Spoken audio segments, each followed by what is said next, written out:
सातत्याने सिंधुदुर्ग जिल्ह्याच्या आरोग्य व्यवस्थेसंदर्भात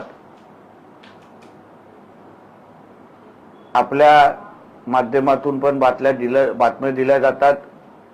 जनतेमध्ये मोठ्या प्रमाणामध्ये नाराजगी आहे।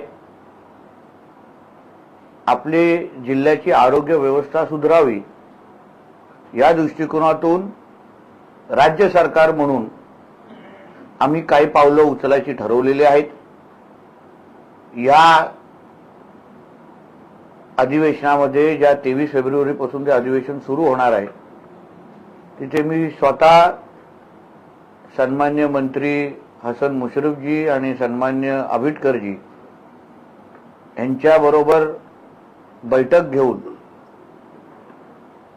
जे आरोग्यासंदर्भात हलगर्जीपणा सुरू आहे, निदान करण्याच्या दृष्टिकोनातून ज्या चुका होत आहेत त्या बाबतीमध्ये मी त्यांचं लक्ष वेधणार आहे आणि त्या बाबतीमध्ये बदल घडून आणणार आहे।